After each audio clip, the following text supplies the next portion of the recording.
Hello, my name is Zia Barton, and today I will be presenting my informational speech. Most of us can't say we know anything about Dutch painters, especially not 16th century Dutch painters. I, however, was obsessed with one last year. A man by the name of Hieronymus Bosch, who created a painting titled Garden of Earthly Delights in 1503. The artist, composition, and impact that this painting had were highly unusual, especially in the year that it was created, and I'll describe this more as we go along.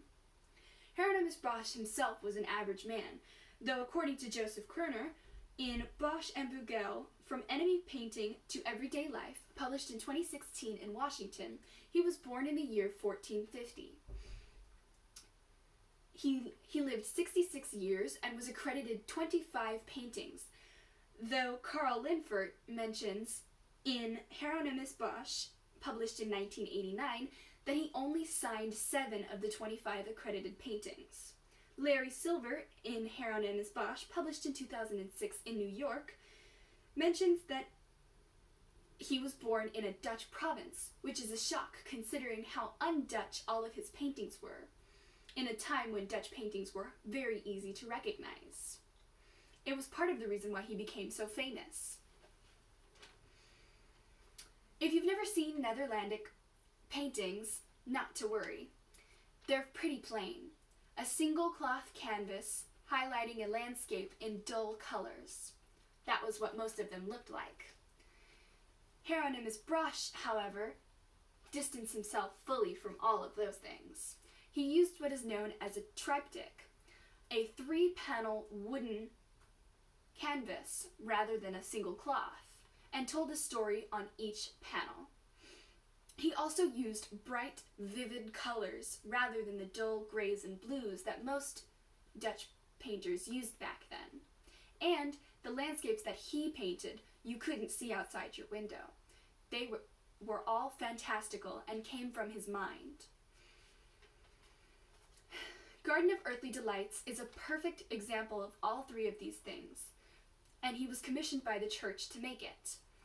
On the leftmost panel was God, Adam, and Eve standing in the lush fields of the Gardens of Eden.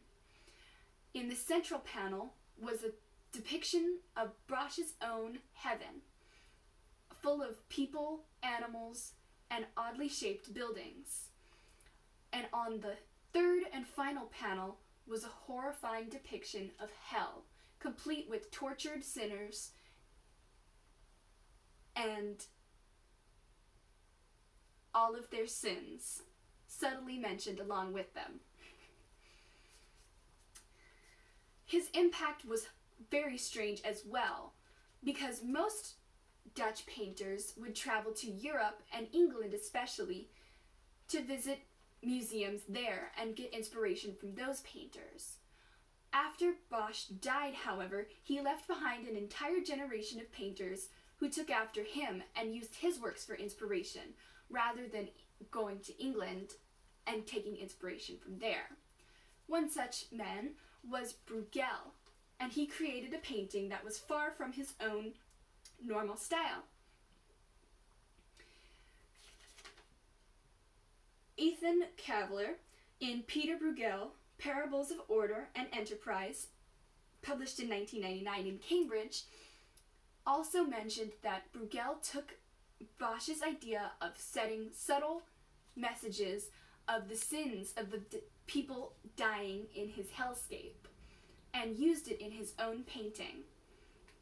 This painting was known as The Triumph of Death, and it was painted in 1563. The Triumph of Death showed an army of skeletons raising a village of all of its sinners, and each sinner, of course, had their own sin depicted, a king lying with his crown askew.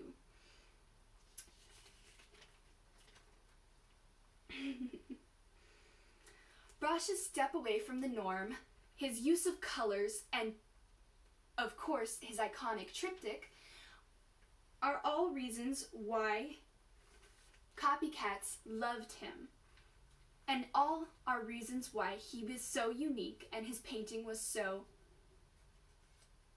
special back then, especially in an age where all Dutch paintings looked mostly similar. Now, every time you visit a museum, you'll be able to see Bosch's influence on every wall. Thank you.